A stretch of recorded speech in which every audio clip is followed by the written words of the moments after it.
So today we're going to be talking about threat modeling. How many of you are developers? Okay, excellent. And how many of you have you heard about threat modeling before? Have you heard that term? Okay. How many of you are doing threat modeling now in your organizations? Okay, 2 or 3 of you.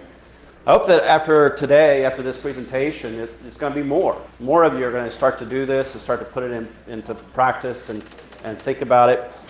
Because I think it's a really critical and crucial thing to do in security, in software development life cycles, is to introduce threat modeling.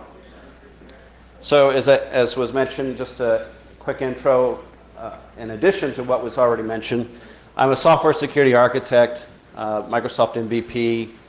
I'm also a co-host with Chris Romeo on the Application Security Podcast. Anybody have heard of that or listened to it before? Okay, well, a couple of you, I recommend it to you. If you're interested in trying to get some security information to developers and other people who are new to security, that's really the focus of our podcast, as well as just helping people understand about a lot of application security topics. We've covered a lot of stuff in OWASP over the last year. We have 2 seasons that are out there now. They're on iTunes and Android and so on. But anyway, it's at appsecpodcast.org. Invite you to check it out. So let's talk a little bit about software design. One of the things when you're building software that you have to think about is requirements, right? You have to think about what are the things that we need to do and what does this need to solve. We also think about the features. Some of the different things that we need to make available and how do we implement some of those requirements.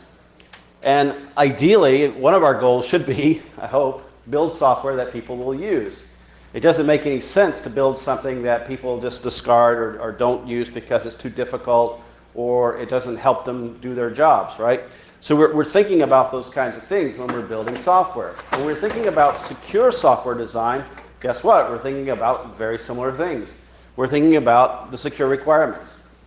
What do we need to do and what do we need to put in place that is fundamentally important for security? And we think about the features that go along with that. For example, a login page of some sort. We think about access control. We think about some logging and other kinds of things that need to be put in place in our application in order to make sure it's secure. But also, we think about how do we build software that people will use? Because, at the end of the day, if we have something that people are not using because, well, for example, if it's too secure, if it's too locked down, and they can't use it, it just, it's too much friction and those kinds of things, it certainly can be a challenge as well for software. So you have to think about those kinds of things, that usability versus security. That's always in mind as well. But the other thing you're thinking about with secure software design is anticipating misuse. So not just how people will use your software, but how could they potentially misuse your software? How could they attack it? How could they do things that we never thought about before? Or that normally when you're building software, you're thinking about how people use this in the right way, but not always thinking about how can somebody break it? How can somebody do something wrong and different? And then find a vulnerability and find some way to get into the system to compromise it. So we have to think about those things as well. And how do you do that? Well, I think that's really where a security mindset of some sort can come into play. How many of you, I ask about developers, how many of you are in security today? Working in security operations and things like that? Okay, excellent. And so one of the things I find for security people, certainly once you start thinking about security, you see the world differently. You ever notice that? You see things one way, and then once you learn about security and start thinking about how things can break, you think things differently. And in particular, Bruce Schneier, who is well known to some, who was a cryptographer, he's written quite a few books. On his blog, he wrote back in 2012 something about teaching others about this security mindset. And in particular, he pointed to an example where there was a class at this Naval Academy where there were 2 professors teaching this course on cybersecurity. And it was a bunch of people that were somewhat new to it all. And what they said was I think towards the beginning of the class, when it had started, they said, we're going to have a test tomorrow. You didn't know anything about it, but we're going to have a test tomorrow. But by the way, I want everybody to pass. And what they said was, we would like you to come in and write pi, that number 3.14159265 and on the way on, to 100 decimal places. But I want you all to pass. It's a pop quiz or pop test. You don't know about it, but I want you to pass. And I want you to pass in any way that you can. In other words, I want you to cheat. I want you to think of ways, creatively, that you can get an A on this test. And so the next day they had the test, and absolutely everyone passed. But the ways they came up with was really interesting. And in the paper it talks about how one put on a tile, came in the night before and wrote pi on the tile. And so they looked up and wrote it out. Somebody else brought a plate with a donut. And you pick up the donut and there was pi written around and around on the plate. Somebody else brought a book that happened to belong to one of the teachers. He wrote the book. And they brought that in and said, hey, look, I brought your book. But on the back jacket was written out pi. So you would never have known that, oh, I got it here. And all kinds of creative ways they came up with to try to figure out how to pass this test outside of the normal way of maybe studying it and taking the time and try to write it out. And so, again, that was the premise, was try to think about some other way to do this, a way to circumvent the system in order to get in order to understand a potential attack. And so the quote from this that Bruce Schneer pointed out was this one from the paper: teach yourself and your students to cheat. We've always been taught to color inside the lines, stick to the rules, and never ever cheat, right? Because in seeking cybersecurity, we must drop that mindset. So in order to have a security mindset, in order to think about how to build systems that people will misuse potentially, we need to think differently. We need to look at the systems that we build in a slightly different way, in ways that maybe somebody else might consider something different here. And can I anticipate that and then build something accordingly to counter that? So that's what we're talking about here.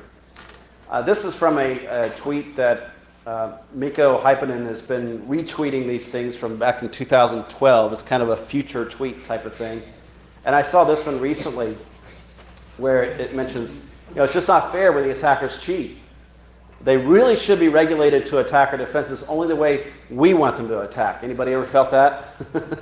Why aren't they just keeping to the rules? But they don't, right? What's that? I don't know. My guess is no. I think what he's basically trying to point is that no, they don't. Obviously, they don't follow the rules. They're never going to follow the rules. And so we as defenders, we as builders, we as even attackers, we have to think about ways differently than what we normally do and build this kind of security mindset in order to build systems that are resilient to attack, or at least deal with them appropriately when they happen. And to me, that's where threat modeling comes in, where I'm starting to think differently about my system in order to think about what could go wrong, what can I do to fix it, what can I do to mitigate these issues, and plan accordingly. And so really threat modeling is helping you think strategically about your software design or your secure software design. It's really a way of thinking, to me. It's looking, again, at your system differently. It's also a tool, but it's not an automated security tool. There are some tools out there to help you with this, but there are no tools that I can set up to say, okay, go connect to my system, push a button and say, create a threat model for me. That doesn't happen. Instead, you have to think about your system. You have to think about the possible attacks. You have to think about what are the defenses that I need to put in place to deal with those kinds of attacks that could happen. And so as a definition, it's really a process of understanding your system and the potential threats against your system, but also the mitigations as a result of those threats that you've identified. As a friend of mine likes to say, it's critical thinking about security. A typical threat model includes these elements, an understanding of your system, however that is defined. You may draw a diagram of something, a data flow diagram, swim lanes, whatever. Anything that helps you understand better what it is you're building or what it is that you're trying to think about. Identify some threats, and there are many, many different ways to do that we'll talk about today. And then also try to propose some mitigations. What are some things that I can do in order to solve these problems, in order to address these problems that I've now found in my system, or potential in my system? And then priorities by risk. It's all about risk. You know, a lot of things we might find, the threats we might find, we say we have 100 of these things, but am I going to fix all of them at one time? No. Which ones are more critical? Which ones are the most important things that I need to address immediately, and then get priorities based on that? So that's where, you know, that risk can help you do that and figure out, you know, where are the places that we're at most risk if this was realized, this threat was realized. Some quick definitions. Asset really is just something we're trying to protect, right? An agent is just an attacker, basically trying to do harm to your system. And by the way, they all look like that, you know, just in case you're not sure. They all dress like that with a cowl and a hat and all that stuff. Threat is anything that's going to exploit a vulnerability, intentionally or accidentally. The interesting thing about the accidental, it can be accidental, right? I remember reading recently where there was I think it was a fire extinguisher that took down Azure in Europe. And then earlier this year, there was a misconfigured server that took down AWS, Amazon Web Services, across most of Eastern North America. Like, wow, that was accidental, but it became a threat based on some things that happened. And so sometimes these things can happen where, mostly it's intentional, but then also accidents could happen that can be a threat as well. A vulnerability essentially is a flaw in the system that helps make the threat realized. Now, the two are not the same. Some people will use them interchangeably, but to me, a threat and a vulnerability, you have to have one to have the other. The vulnerability, if it's not present, it's not really necessarily a threat anymore. And vice versa, if the vulnerability is present, then the threat could be realized. For example, a vulnerability, a typical one maybe is SQL injection.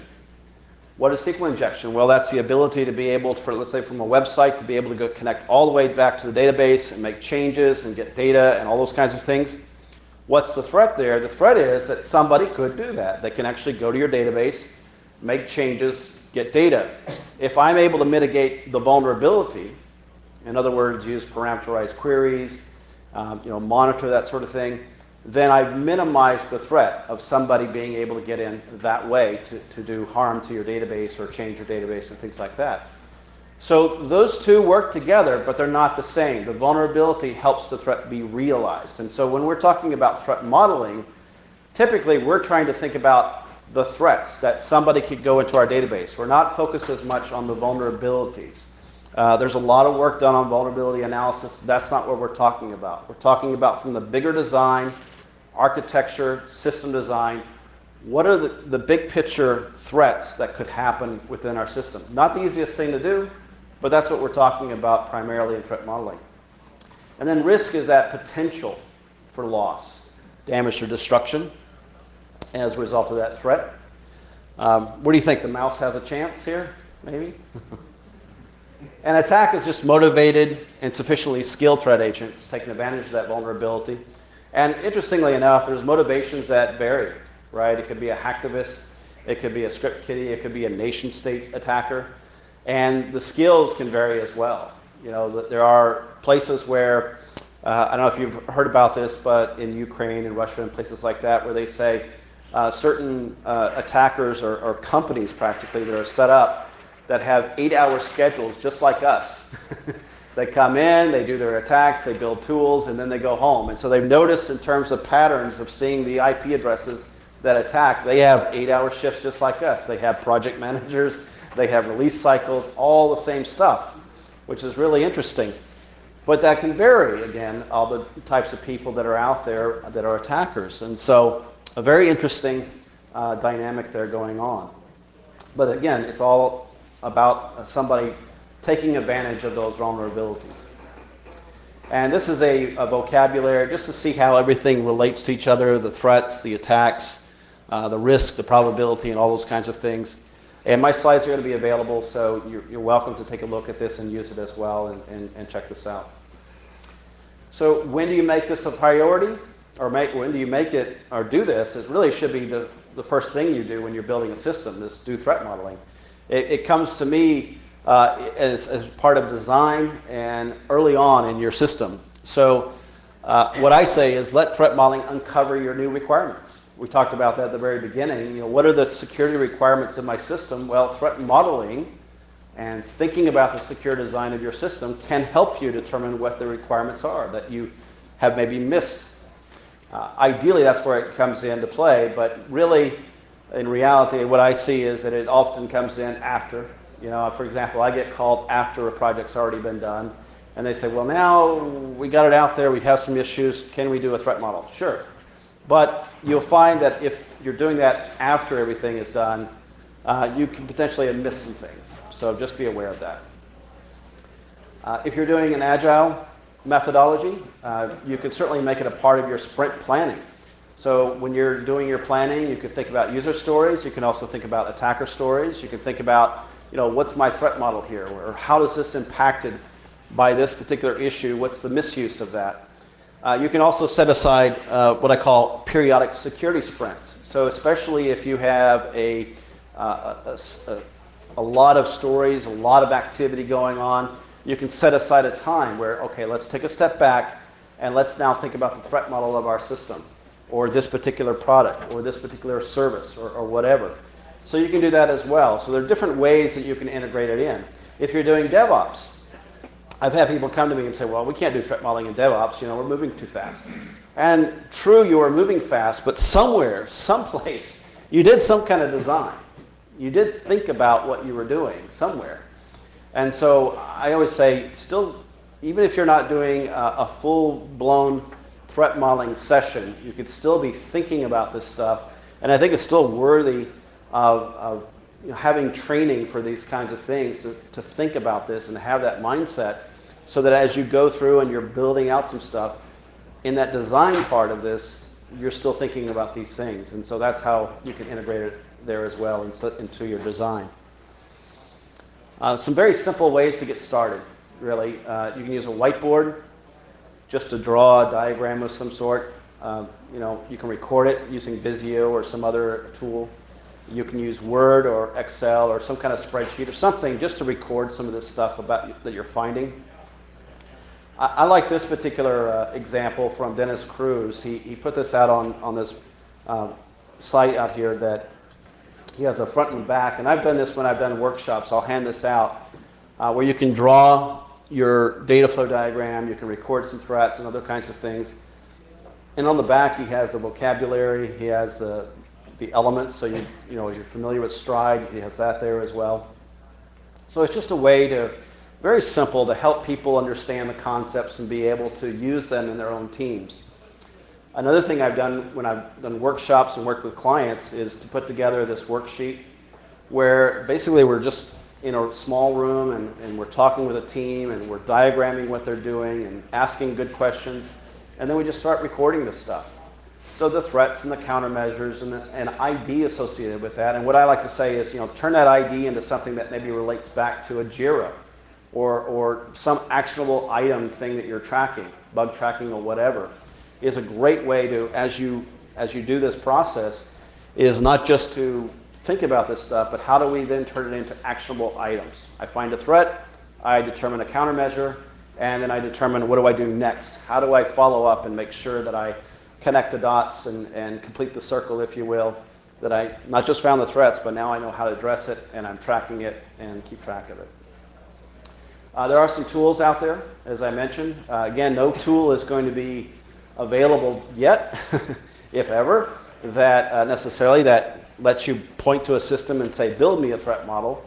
I've heard of some potential tools of taking intelligence data, threat intelligence data, and feeding it back into a tool to help you verify threats. But really all of them still, you need to think of the system and build out something first. And so there's the threat modeling tool from Microsoft. That's probably the most well-known. It's free. There's also a 2017 version available to look at for a little while. Threat Modeler, Iris Risk are a couple of paid tools. They're both web-based tools, which is pretty nice. This OWASP Threat Dragon is one of the newest ones. It's an OWASP product. It's an open source tool that's out there on the OWASP site, and it's web-based as well. It's still a work in progress, but it's a really cool tool, and I've shown it in a few places. And recommend if you want to look at something that's interesting, you can take a look at that, download it and use it, or use it on the web. There are a couple of options, desktop or web. So there are some tools out there that you can use as well. So to get started with threat modeling, typically when I'm working with a team, I want to make sure we have a good foundation. And one of the things I like to recommend is this particular paper to get started is avoiding the top 10 security design flaws. Everybody heard of the OWASP top 10, right? Yep.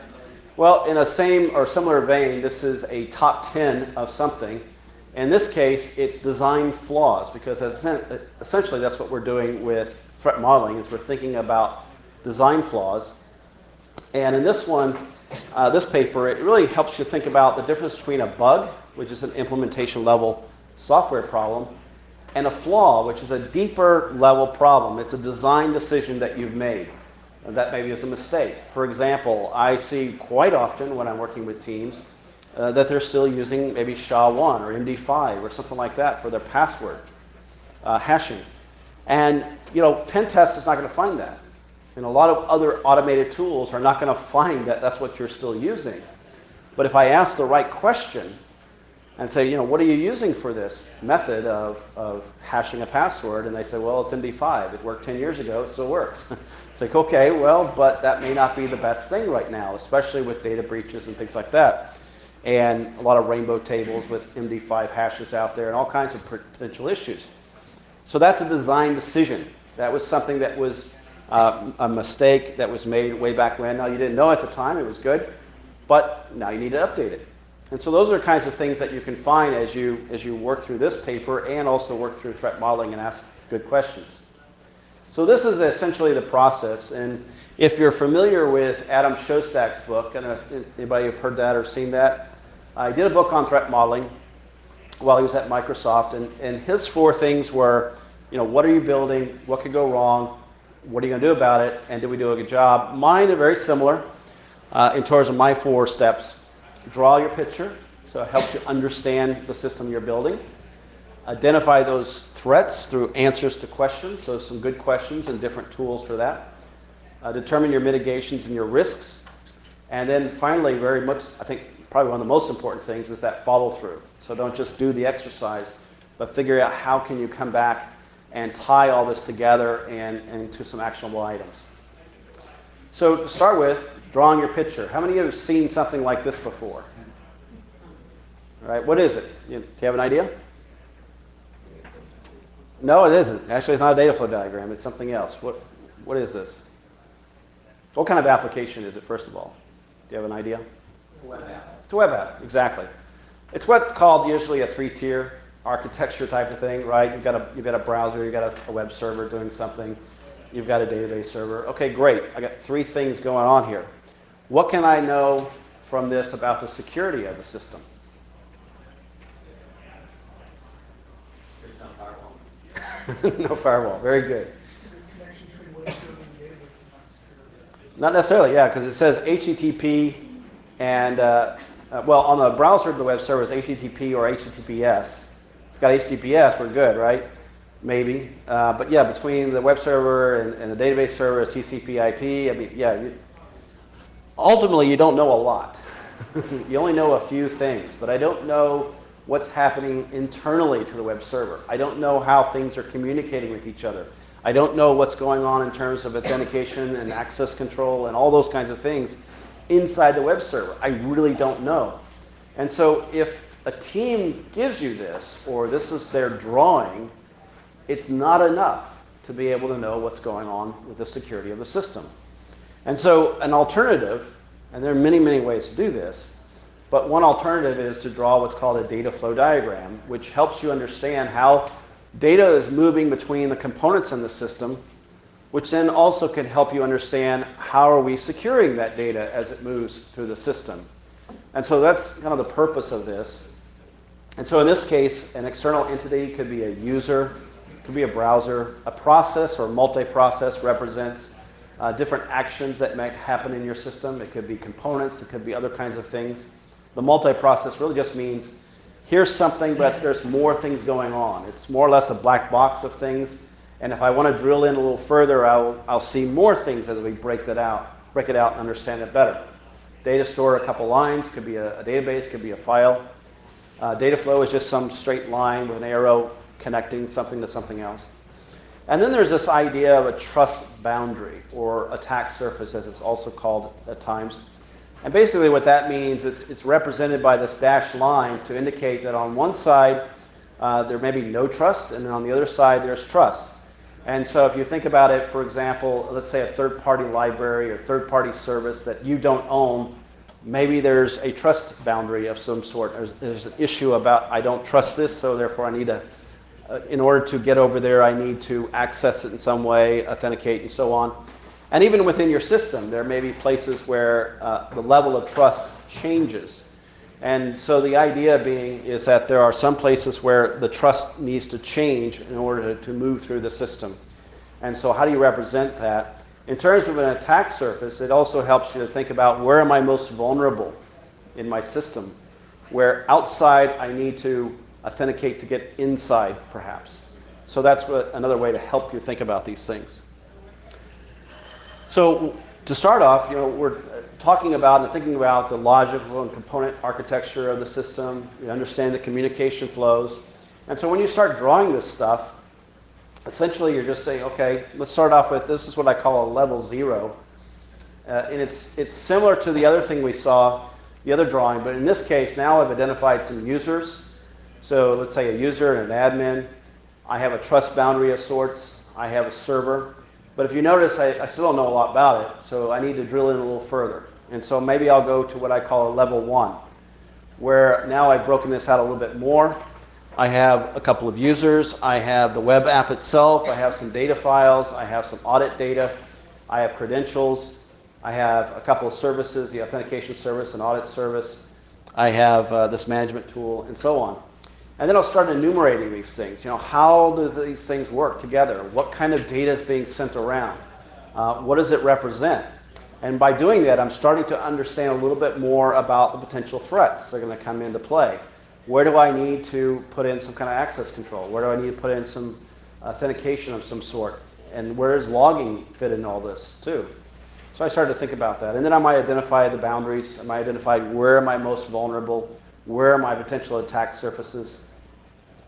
And then after that, I also may just essentially enumerate these things, number them, and so on, just to keep track of it. And there's some tools, like I said, that can also help you with that as well. So again, this first part is understanding your system. Understand what's the makeup of it. Now, this is not a whole lot different than maybe an architecture design, and you've probably done that before, where you built out some things.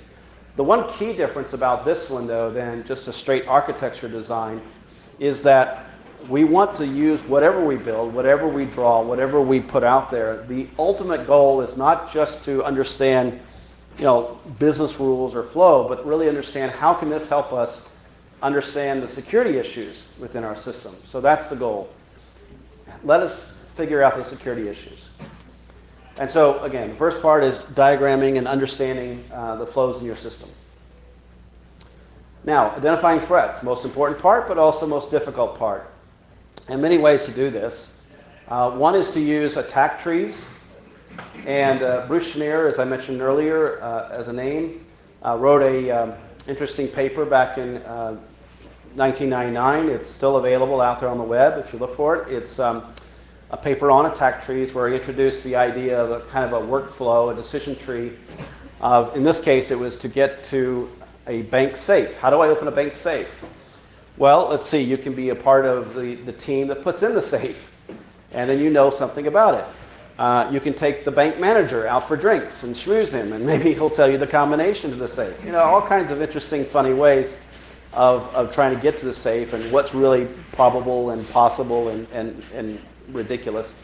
But it's just a way of thinking through systematically from point 1 to 2 to 3 all the way to your goal. And it's a way, again, of just thinking about building an attack pattern and attack tree to get to your goal. Not the easiest way to build out a threat model, but it is a way. Another is just to think about possible threats, potential threats in my system, what I'm using. CAPEC is one. OWASP Top 10 can at least lead you to some possible things that might happen in your web application, for example. Checklists can help you as well to think about some things that might happen, or at least to give you an idea of where to go. ASVS from OWASP and the proactive controls, both of these can help you think about what should I have in my system and then work your way back. And you can also use use cases and misuse cases. So a use case, as a user, I want to be able to log into the system. As a user, I should not be able to log in as a regular admin, or as an admin rather. As a regular user, I should not be able to log in as an admin. And certainly not be able to go to certain privileged places in my application as an admin if I'm just a regular user. So those kinds of things as misuse cases. This is what misuse cases help you with. No one would ever do that. You ever heard that before? Yeah, no one would ever do that. And why would they ever do that, right? So that's when you're thinking about this stuff. I like those questions because, let's talk about this. Well, no one would ever do that. Really? Well, let's explore that for a moment. Most famous way to think about threat modeling, this came from Microsoft originally. It was the STRIDE framework, or essentially it's a mnemonic that represents spoofing, tampering, repudiation, information disclosure, denial of service, and elevation of privilege. So spoofing is just simply pretending to be somebody else. Tampering is, of course, modifying data that it shouldn't be modifiable. And then repudiation is that claim of doing something, and how do you prove that they did it? Information disclosure is, of course, exposing information. Denial of service is really just making sure the system is not available. And then elevation of privilege, of course, is just being able to do more things than you should be able to do. And really, when we're talking about those things, we're just helping people to understand the opposite of those things that they really want. So to deal with spoofing, you need authentication. For tampering, you need integrity. Being able to verify data. Non-repudiation solves repudiation. And what does that mean? Okay, just the opposite? Well, it basically means logging and auditing, or accountability, essentially. Information disclosure is solved by confidentiality and making sure that data that should be private and confidential stays that way. And availability helps deal with denial of service. And then authorization helps with your elevation of privilege. Now, if you've been around security for a little while, you probably recognize these things on the right. The CIA, the confidentiality, the integrity, and the availability. The two A's, the authentication and authorization. And then the non-repudiation, some people call it auditing or accountability, is another A. So that's what we're talking about when we say STRIDE, is really helping people understand the threats against these things, and these things on the right, the mitigations that we need to put in place in order to deal with those issues as we find them. I also like to ask a lot of questions, functional questions, things that STRIDE may or may not address. For example, configuration management is one that comes up quite often. Deployment issues. I remember working with a team on doing a threat model, and I asked them about some of their deployment. And in terms of configuration management, they said, well, in our development environment, in our staging server environment, the passwords and all that stuff in the config files are all encrypted, and we do all the right stuff. But then someone said in production, we have, I think it was Puppet or something like that was pushing out these files, and they said, nothing's encrypted. So in production, nothing's encrypted. And when they said that, and then you had these developers and architects say, what? What? We didn't know that. And so that's where a threat model, just talking about this stuff and how is system set up and configuration management and deployment, can really uncover some things. Also, session management, auditing and logging. I like to always ask about logging, what's being put out there for logging. Any privacy data that potentially is exposed in your log files and things like that. And so those are always good questions as well that you may think, well, of course we take care of all this stuff. But as you work through this and talk with the team and ask the right questions, you may find some things that you may not even realize.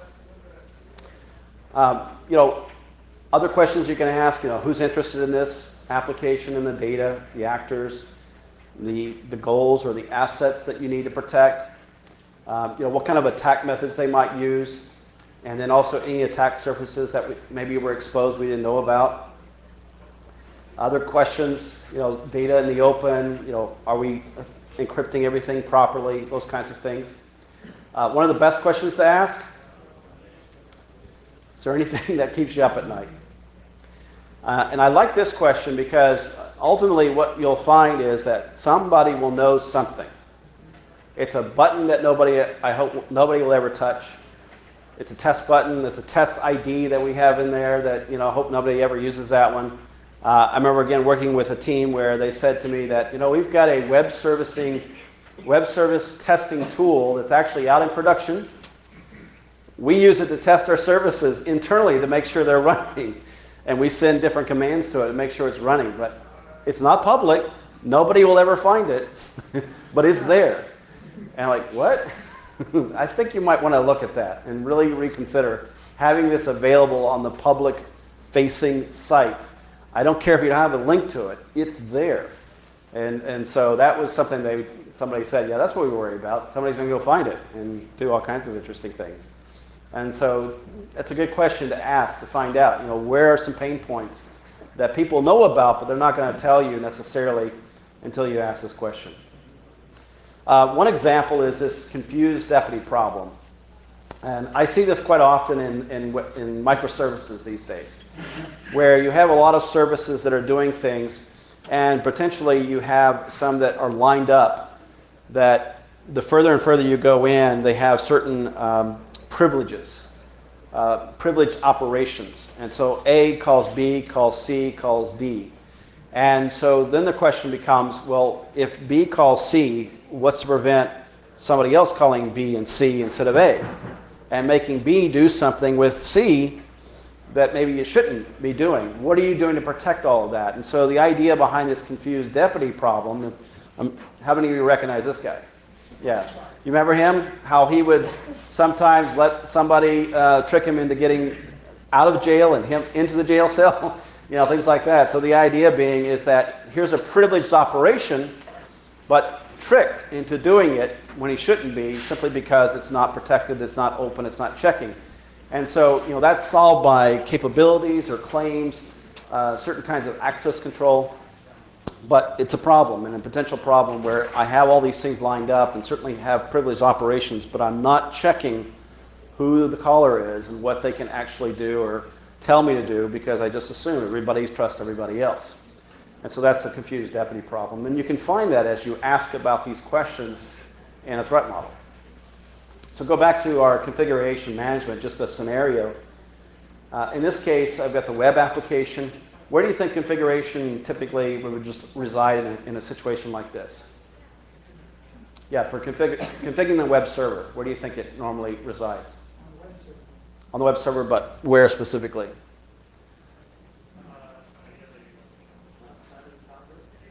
How about data files? So config files.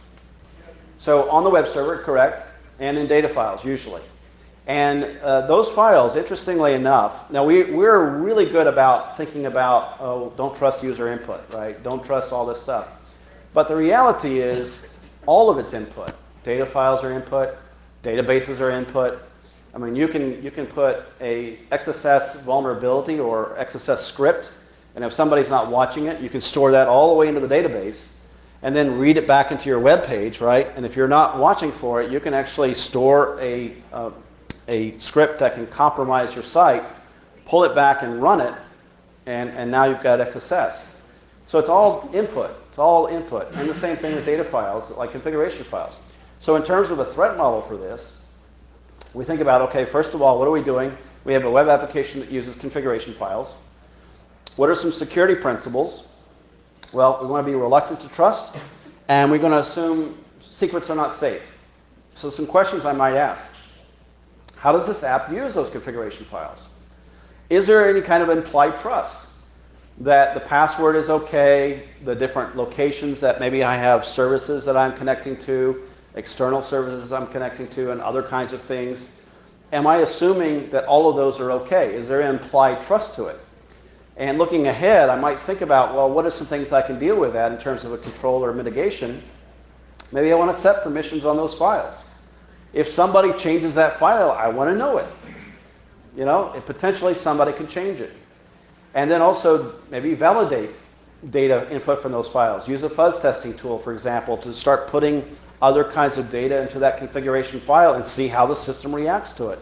If it can't connect to a database correctly, or if it tries to go to a different service than it should, and things like that.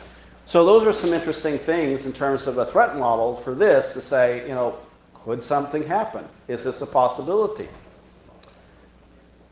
So again, we've identified threats through answers to questions, stride, asking different things that could happen, scenarios, and so forth, to try to identify the threats. As a result of that, you're going to come up with some mitigations. You're going to come up with some possible solutions to those problems that you find. Now, there are some options that you can address or typically use. One is just leave it as is. You find the problem, but it works. It's not something we're going to change. We'll leave it. Another is just remove it from the product.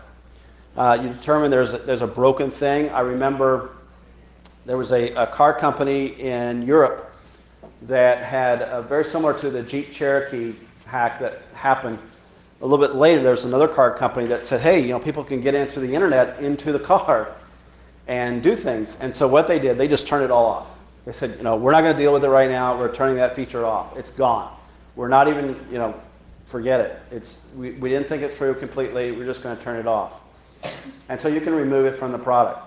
You can remedy with technology countermeasures, which is ideal.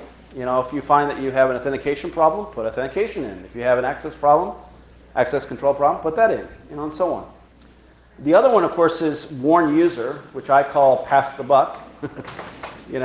Take the liability off yourself and give it to somebody else. Put up a warning. You go into a coffee shop, and it has free Wi-Fi. Well, what they will say is, it's on you. If you decide to connect to our Wi-Fi, be aware somebody else might be able to sniff that connection and get insensitive data. But we're not going to set up the secured Wi-Fi at the moment. It's on you, so warn the user. So those are different ways that you can deal with these things. Yet at the same time, you might also think about the risk of these things that you find. So different ways to do this. You can apply some risk management. For example, the FAIR approach, which is a very intensive quantitative way of determining risk. And I see that a lot in banks and other places they're starting to use FAIR. It's been around a few years. There's a CVSS, which is a scoring system that you can use to determine, based on vulnerabilities, what are the potential scores of those in terms of how likely could those happen. Another is this generic risk rating, which you'll see a lot of tools do that. They just basically, however you determine what these are, high, medium, or low, you assign it that way. In order to do that, of course, is essentially high, medium, low based on ease of exploitation and business impact. So ease of exploitation, how easy is it to do this? If it's really, really easy, it's a high. If you've got to use some tools and have some insider knowledge, if you will, that's a low. The business impact, if it affects a lot of users and tarnishes our reputation, that's probably a high as far as business impact. Or on the opposite side, if it doesn't really affect a lot of people and so on, maybe it's a low. You put those together and you come up with some kind of rating. In this case, here's a CSRF issue. We'll give it a medium risk in this case. And we're talking about some of the description. We're talking about some of the countermeasures to deal with it and components affected. And so essentially this becomes a threat model of this particular part of the system. Going back to our configuration management to finish out on the risk of that, if I look at my data files and try to determine, okay, now I know some of the risks, or rather I know some of the threats and I know some of the countermeasures I want to put in place, what's my risk of these things? Well, if we own the box, maybe it's not so high. Maybe we do have control over it. In terms of somebody being able to change it, maybe it's a medium or low. But if it's somewhere else and I don't have control over it, maybe it's hosted on a cloud. Maybe it's hosted somewhere else that, I push it out, somebody else manages it, maybe the risk is higher. And maybe I do need to put in those controls on who changes a file and those kinds of things so that I know and can manage that. So that's a complete threat model right there, where we've determined our system, we determined the threats, we determined some mitigations, we determined some risks, and then after that, some kind of a follow-through. And that's essentially the next thing, is this idea of follow-through. Documenting what you found and decisions you made, filing bugs or new requirements, and then following up on that. Did we fix everything? You know, is this no longer a viable threat? Has it been mitigated? And then if you missed anything, review it again. Now, when do you think threat modeling is done? When are you done with threat modeling? It's ongoing. It's something you're going to continue to do. Now, the reality is when you're going through a session like this, you can't just go, forever and ever. You have to say at some point, okay, it's good enough. But it is something you should revisit. It is something that you continue to update. It's not something that's a one-time exercise. You say, okay, now I got a threat model, let's go on. But it is something you want to continue to revisit. If you have new features, if you add new requirements, you want to do a threat model again, or at least revisit it. Now, the first time you do this, if you've never done it, it will take a little while. And what I like to say is that a good strategy is just to have maybe a couple of hours at a time, go through your system, document some things, and then come back again. And maybe break up your system into various parts, maybe by service or by different things that are going on. And then as you get going through this, you'll get faster, you'll get better at it, your mindset will change, as we talked about at the beginning. That idea of threat modeling being a mindset and being a part of everything else that you do in security. It doesn't take the place of pen testing, it doesn't take the place of a lot of other things you do. Instead, it's another tool in your toolbox, but a very, very crucial and essential part of your toolbox, because it's going to find a lot of things that your pen tests and all those kinds of things won't find. The secure architecture design decisions that you made that are ultimately affecting the security of your system. And so then ultimately what you have is what I call this living threat model. It's something that continues to evolve. It's something that continues to grow with your system and change with your system. If you change your system, change your threat model, because it does get impacted. One last thing I'll mention, and then I'll close today, is this idea of a recursive threat modeling practice. There's an article by John Lambert. He's at Microsoft. He mentioned this really interesting thing about the idea of your security controls creating vulnerability. I don't know if you've heard this before, but this is something that continues to come up, is that we like to think in lists. Us as security people, we think in lists. We did this, and we did this, and we did this, and we did this. But attackers don't think that way because they can't. They don't know your system, so they think in graphs. How does this connect to this, connect to this, connect to this, to figure out your system? Well, guess what? Your controls help the attacker know what's important to you. So now they know what to attack because they know what's behind it probably is something important, and more than likely you haven't thought what happens if that control fails. And so what this article points to, this idea of doing complete threat modeling, not just the controls, but also what happens behind the controls. Do you have a control in logging? Do you have something else? It's sort of that defense in depth, but it's just really interesting, the idea that controls come with risk. And you need to think about that, and think about that attackers don't just think in lists, they think about graphs, and how do I connect from this to this to this, but also what's important to your system, so that I know as an attacker, what could I then use to expose that and get closer and further into your system based on you giving me roadblocks, or giving me the map, if you will, of what's important. And so it's an interesting article. I encourage you to go look at it and some of the ideas that he mentions in there. But this idea of recursive threat modeling, not just doing the first level, but then think what happens after, what happens next. How can we slow down the attacker? What else can we do? So to finish, use threat modeling for secure design, for new features, about helping your testing. This can really help think about your system and ways to test for things. And then also understand the bigger picture. I found I have developers who don't understand the UI and the database, or the middle tier. They don't understand all of it. And when you get a bunch of people in a room and talk about this stuff and do a threat model, now they understand, oh, that's how that works with this, and that's why we do this. Now I understand how it all works together and how it all, plays together in terms of security, in terms of, comprehensively making sure we have a better secure system. Some resources, some links, and then that's my information. Any questions today? Maybe a minute. So you talk about fuzzies or testing for online interest. You get recommendations on tools or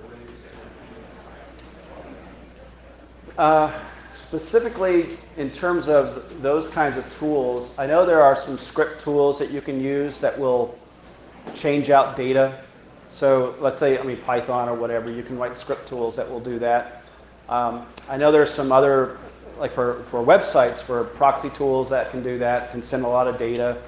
But for files, I would say script tools, that's probably your best bet, is open the file, insert something in that location, close it, run it again, and just continue to do that repeatedly with a list. Is probably the best bet on that one. Good question. Any other questions? I know a mic's running around. Yes? Going to be available? It is. It's actually right now available on the website, on the LASCON website. You should be able to go on iSession, and it's right there available today. And plus on my website, if you look under presentations, if you want to look at some older, I've done this a few times, there's some other things that have different slides. You're welcome to look at those as well. Okay, thank you.